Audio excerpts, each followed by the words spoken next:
When I came to Florida, I searched around different galleries and different places, and everybody seemed to have wanted this collection. And I met Julian, who is the founder of Wilton Collective, and I have to tell you, he moved me, his cause moved me. The fact that we'd be giving back to these children, I think is the most wonderful thing. I am Steve Bihar.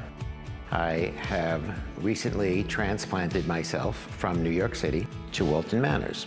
And when I found Wilton Collective, I realized that I have all this beautiful, beautiful artwork that I have had hanging in my home for about 40 years. Some of it was inherited from one of my great uncles, and a lot of it I've collected over these years. So I decided it's time to let go and start fresh again.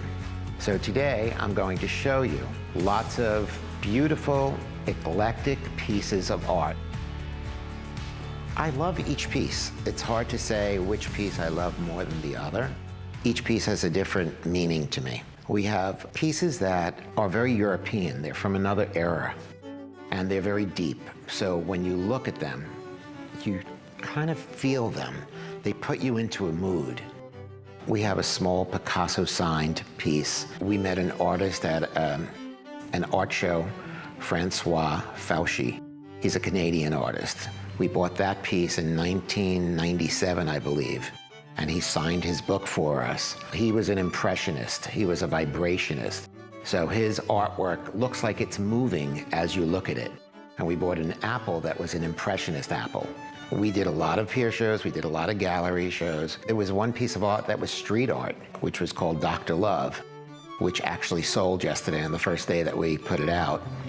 There's a story about each and every piece here. It was in the 90s, and I met a young artist in Southampton, and he was doing a show in the Southampton Gallery. His name was Brian Farrell. So I went to one show, and he was telling me how many celebrities have had his pieces. Brian actually made certain pieces for me. He did one piece that we actually nicknamed Marathon, which was smudges of different colors. And then I commissioned him to do 4 smaller pieces for me. They're beautiful, and they've been with me for the last 20 years.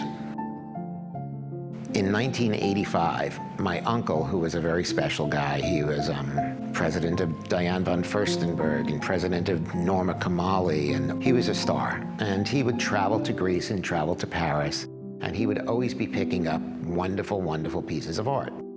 And unfortunately, in 1985, he passed away. So my grandmother gave me a lot of his pieces. We found in his apartment the books of the artist where he collected, and they were signed to him.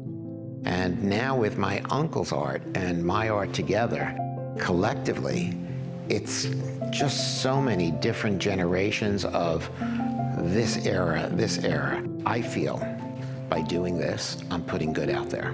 Not going to enjoy these treasures in my home anymore, but somebody else is going to have a treasure. You have to do what moves you. And this truly moves me right now. And that's why I'm doing this.